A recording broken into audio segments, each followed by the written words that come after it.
नमस्कार रसिक हो. नवप्रेरणा एंटरटेनमेंटमध्ये आपलं मनापासून स्वागत, जिथे प्रत्येक कथा देईल नवी प्रेरणा. मी तुम्हाला एका खास विषयाची सफर घडवणार आहे.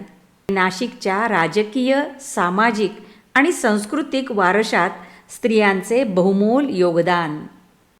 तेव्हा आता पाहायला विसरू नका एक नवीन व्हिडिओ, जो असेल एका खास विदुषीची ओळख.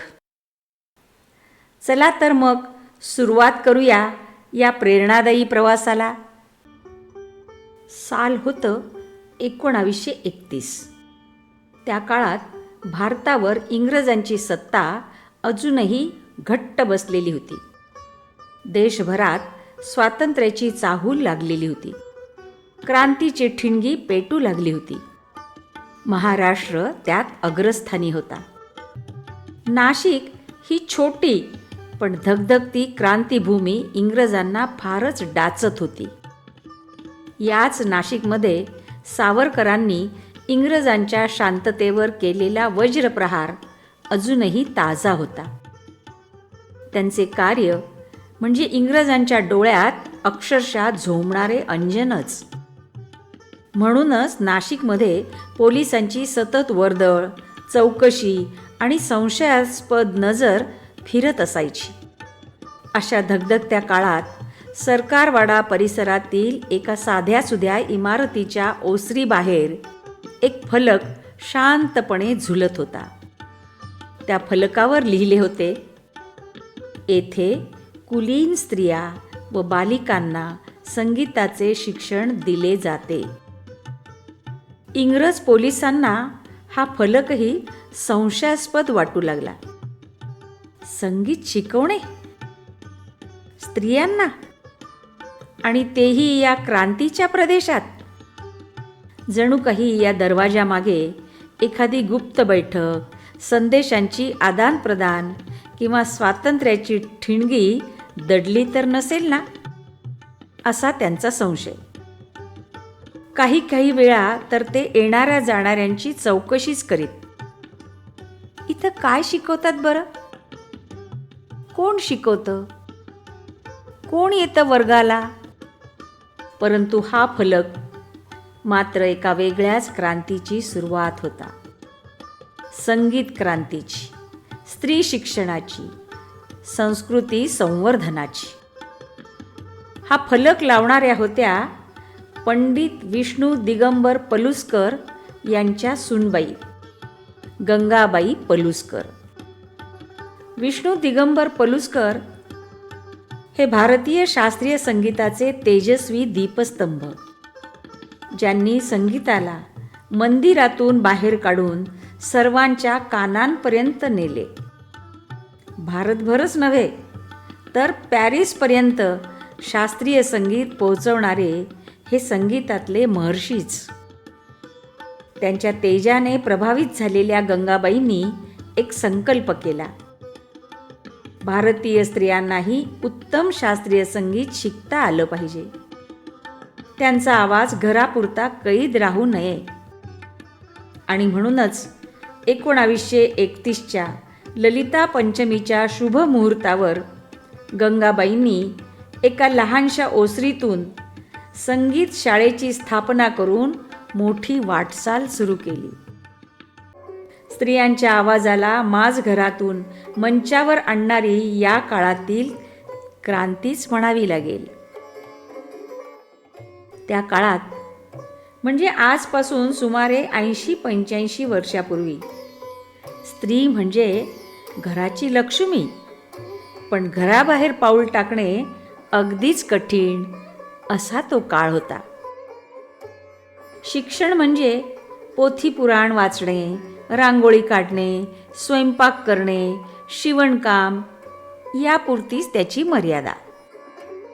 अनेकांच्या घरी किंवा देवळासमोर त्यांचा मधुर आवाज गुंजायचा, पण त्याला कला असं कोणी मानत नसे.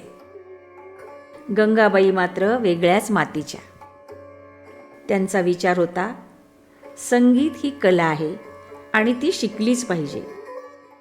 कारण संगीत आनंद देते, ब्रह्मानंद देते, तो प्रत्येक महिलेला मिळायला हवा.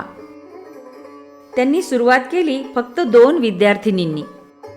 2चे 4, 4चे 8 आणि काही महिन्यातच त्या ओसरीत 48 मुलींचा सुरेल गोंगाट दुमदुमू लागला. घरकाम, संसार, मुले, जबाबदाऱ्या या सगळ्यातून वेळ काढत गंगाबाई त्यांच्यापर्यंत संगीताचे सौंदर्य पोहोचवू लागल्या. त्यांना मदतीला त्या काळातील 2 संगीतप्रेमी स्त्रिया बहिणीप्रमाणे येऊन उभ्या राहिल्या. गंगाबाईंचे शालेय शिक्षण फक्त 4थीपर्यंत. 5वीत असताना त्यांचा विवाह चिंतामणराव पलुसकर यांच्याशी झाला. गृहस्थी सांभाळताना पतीनेच त्यांना संगीताचे पहिले धडे दिले. गंगाबाईंचा आवाज मधुर होता. त्यात साधेपणा, गोडवा आणि एक विशिष्ट ओढ होती. अभ्यासातून त्यात अधिक परिपक्वता आली आणि त्या उत्तम गायिका बनल्या. जिथे जिथे त्या गायला जायच्या तिथे लोकांना शांतता, स्थिरता आणि आनंदाचा अनुभव यायचा. संगीत म्हणजे फक्त राग, बंदिश, स्वर, ताल एवढाच मर्यादित अर्थ गंगाबाईंना अभिप्रेत नव्हता. तर त्यांच्या मते संगीत म्हणजे संस्कार, मातृत्वाशी जोडलेली भावनांची गंगा. जसं आई बाळाला झोपवताना अंगाई गीत म्हणते, त्याला लोरी असंही हिंदीत म्हणतात. जसं यशोदा माता कृष्णासाठी लोरी म्हणतात. जसोदा हरी पालने झुलावे, लहरावई दुलराई मल्हावे, जोई सोई कछु गावे, मेरे लाल को आऊ निंदरिया, काहे न आनी सुलावे.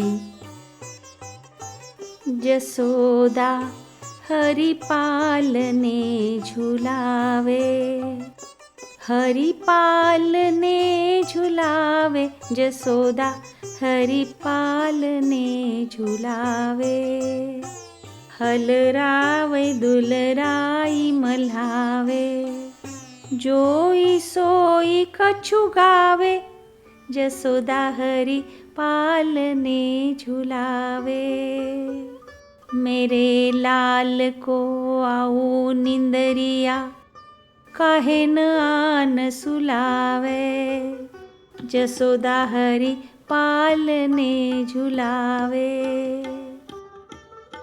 या लोरीमध्ये असतो मायेचा स्पर्श आणि संगीताचा चमत्कार. ही ओळ केवळ लोरी नाही तर त्या काळातील एक भावविश्व आहे. नाजूक मोरपंखासारखी वेल जशी वाऱ्याच्या मंद झुळकेत हलकेच डोलते, तशीच या स्वरात एक नाजूक लय आहे. सारा निसर्ग जणू बाळाला झोपवण्यासाठी मदत करतो आहे, पण तरीही त्याला झोप येत नाही.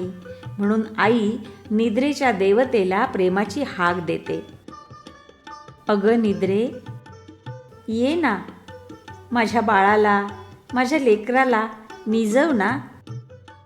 ही ओळ ऐकताच मनात एक जुनं सांस्कृतिक शांत जग उभं राहतं.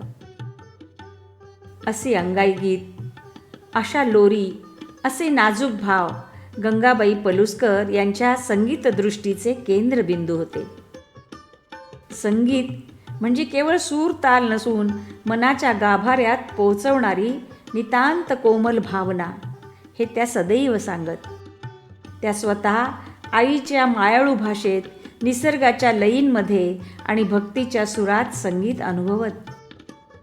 जिथे मोरपिसासारखा नाजूक स्पर्श असेल, जिथे वात्सल्याची ऊब असेल, जिथे शांततेची लय असेल, तेथेच संगीत जन्म घेते. लोरी, अंगाई गीत हा भारतीय संस्कृतीतला पहिला संगीत अनुभव आहे. आईच्या आवाजातली ऊब, निसर्गाची मंद लय आणि शब्दांची कोमलता, हेच पुढे जाऊन शास्त्रीय संगीताच्या संवेदनशील आणि सूक्ष्म आकलनाचं बीज पेरतं. म्हणूनच ही ओळ आपण जेव्हा ऐकतो तेव्हा आपण फक्त झोपवणारी लोरी ऐकत नाही. आपण त्या काळात जातो जिथे संगीताला स्वरांची पूजा मानली जायची आणि जिथे प्रत्येक शब्द भावपूर्ण होता आणि जिथे गंगाबाई पलुसकर यांसारख्या महान विभूतींनी भारतीय संगीताची पवित्र परंपरा जिवंत ठेवली. गंगाबाईंचा प्रयत्न होता या लोरी फक्त परंपरेत न राहता त्या शास्त्रीय पद्धतीने शिकवाव्यात. त्याचबरोबर गर्भारणीच्या 7व्या महिन्यात होणारे डोहाळे जेवण, त्यानंतर होणारे बाळाचे बारसे म्हणजे नामकरण, रंगपंचमी, नागपंचमी, मकर संक्रांती, गौरीपूजन अशा प्रत्येक सणाला वेगवेगळी गाणी म्हणण्याची परंपरा होती. या परंपरेला त्यांनी शास्त्रीय संगीताची जोड देण्याचा प्रयत्न केला. स्त्रियांची भीड, संकोच दूर करून समूह गायनाची संस्कृती जपण्याचे काम त्यांनी केले. जसं नागपंचमीचं गीत आजही आकाशवाणीवर गुंजतं. चल ग सये वारुळाला वारुळाला, नागोबाला पूजायाला पूजायाला. जसे सावित्रीबाई फुले यांनी मुलींच्या शिक्षणासाठी संपूर्ण आयुष्य वाहिले, तसाच गंगाबाई पलुसकरांनी संगीत शिक्षण या क्षेत्रात इतिहास घडवला. त्या आठवड्यातून एक दिवस पंचवटीतील श्रीराम विद्यालयात आणि एक दिवस शासकीय कन्या विद्यालयात संगीत वर्ग घेत असत.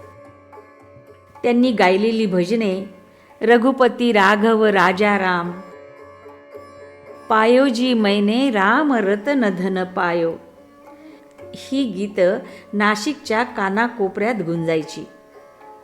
चैत्र शुद्ध नवमीला काळाराम मंदिरात त्या आणि भगवती प्रसाद त्रिवेदी यांनी ही भजनं सादर केली आणि ही परंपरा अनेक वर्षे चालू राहिली. पलुसकर संगीत विद्यालयाला अखिल भारतीय गंधर्व महाविद्यालयाची मान्यता मिळाली.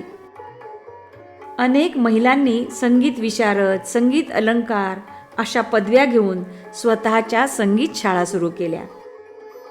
1981 मध्ये महाविद्यालयाचा सुवर्ण महोत्सव मोठ्या थाटात झाला. त्यावेळी पंडित भीमसेन जोशी, जितेंद्र अभिषेकी यांसारख्या महान कलावंतांनी उपस्थिती लावून शुभेच्छा दिल्या. त्यावेळी 78 वर्षाच्या गंगाबाईंना विशेष सन्मानाने गौरविण्यात आले. त्यांच्या विद्यार्थिनींची यादी खूप मोठी आहे. त्यांच्या विद्यार्थिनी गोदूताई सोनवणे, मनोरमाबाई शिरवाडकर म्हणजे कुसुमाग्रजांच्या पत्नी, प्रमिलाबाई दीक्षित, आशाताई दरेकर, यमुनाबाई बर्वे, सुशीला चित्रे अशी लांबलचक नावांची यादी होईल. 1931 ते 1982 अशी एकूण 51 वर्षे गंगाबाईंची संगीत शाळा नाशिकमध्ये सुरेल झऱ्यासारखी वाहत राहिली. त्यांचे व्यक्तिमत्व साधे पण काम महान होते. नाशिककरांनी त्यांना प्रेमाने नाव दिले संगीत सावित्री, कारण त्यांनी स्त्रियांच्या आयुष्यात संगीताचा दिवा पेटवला, स्वरांचं साम्राज्य उभं केलं आणि संस्कृतीचा वारसा पुढे नेला. आजही त्यांच्या विद्यार्थिनी देशविदेशात नाव कमवत आहेत. त्यांच्या प्रयत्नांमुळे उभा राहिलेला पंडित पलुसकर हॉल नाशिकच्या सांस्कृतिक आणि संगीत विश्वातील एक महत्त्वाचा टप्पा आहे. गंगाबाईंच्या कार्याचे सार थोडक्यात सांगायचे झाले तर त्यांनी स्त्रियांच्या शिक्षणात संगीताचे महत्त्व निर्माण केले. लोकसंगीत, लोरी या समृद्ध परंपरा जपल्या. नाशिकला संगीत परंपरेचे केंद्र बनवले. शेकडो महिलांना स्वयंपूर्ण, आत्मविश्वासू केले. भारतीय शास्त्रीय संगीताला घराघरात पोचवले. ही होती संगीत सावित्री या विदुषीची थोडक्यात ओळख. आता पुढील भागात भेटूया अशाच एका विदुषीला. धन्यवाद. या होत्या महाराष्ट्राच्या सामाजिक, राजकीय आणि सांस्कृतिक क्षेत्रात आपली छाप सोडणाऱ्या नाशिकच्या प्रभावी स्त्रिया, अर्थात नाशिकच्या विदुषी. मूळ लेखिका डॉक्टर विद्या केशव चिटको. निर्मिती नवप्रेरणा एंटरटेनमेंट. मराठी भाषांतर आणि वाचक स्वर ॲडव्होकेट प्रेरणा देशपांडे. मित्रांनो, असेच नवनवीन व्हिडिओ ऐकण्यासाठी, बघण्यासाठी आपण माझ्या नवप्रेरणा एंटरटेनमेंट या यूट्यूब चॅनलला सबस्क्राईब करा, लाईक करा आणि शेअर करा. तुमची ही छोटीशी कृती मला खूप आनंद देते आणि नवनवीन व्हिडिओ बनवण्याची प्रेरणा देते. धन्यवाद.